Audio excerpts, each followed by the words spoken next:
À la jeunesse, jeunesse africaine, ce discours s'adresse maintenant à toi, gardien des richesses naturelles et culturelles de l'Afrique, pour que tu comprennes la portée historique pilier par pilier de ton engagement dans la lutte pour unifier nos nations en un seul bloc fort, les Nations Unies d'Afrique. Écoute très bien ceci. Le véritable problème de l'Afrique n'est pas d'abord une question de développement, mais une question d'identité, de mémoire et de piété retrouvée.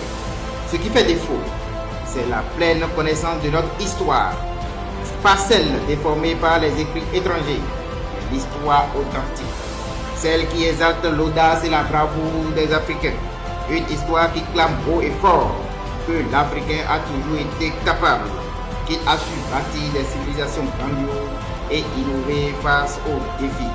Si l'Africain retrouve cette certitude, le sous-développement ne sera qu'un vestige du passé. Et les humiliations économiques des politiques cesseront d'entraver sa marche vers l'avenir.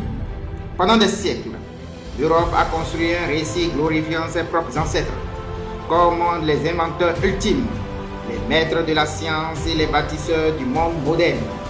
Dans les écoles européennes, les élèves apprennent que leurs ancêtres ont créé tout ce qui compte dans notre civilisation. On leur inculque l'idée que sans eux, le monde ne serait pas ce qu'il est.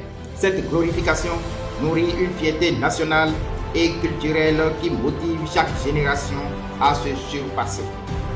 En Chine, on retrouve la même dynamique.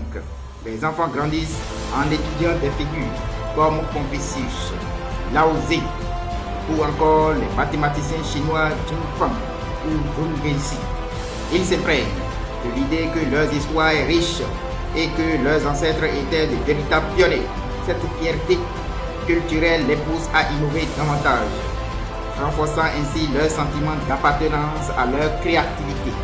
Mais qu'en est-il de nous, Africains, lorsque nous évoquons nos vaillants ancêtres et leurs exploits? Beaucoup parmi nous-mêmes se permettent de minimiser ces récits, d'en douter ou même de les tourner en dérision. Certains n'hésitent pas à nous traiter de rêveurs. Ils s'empressent de souligner les défauts de nos ancêtres, tout en oubliant que les autres peuples n'étaient pas parfaits non plus. Pire, beaucoup pensent que tout ce qui existe aujourd'hui, de l'ascenseur à l'internet, en passant par la médecine ou les mathématiques, est l'œuvre exclusive de l'Occident. Cette ignorance, provoquée essentiellement par la falsification, l'effacement de nos récits, la traite négrière, la colonisation, et nourrie par le système éducatif conseillé et mis en place par l'ennemi avant son départ, est notre véritable tragédie. Pourtant, il est temps de remettre les pendules à l'heure et de reprendre confiance en nous-mêmes.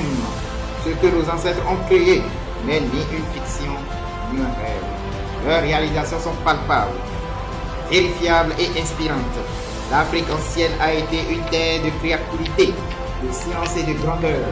Et nous devons en être fiers, non pas dans un esprit de vanité ou de haine, mais avec la responsabilité de bâtir sur cet héritage. L'école doit être systématiquement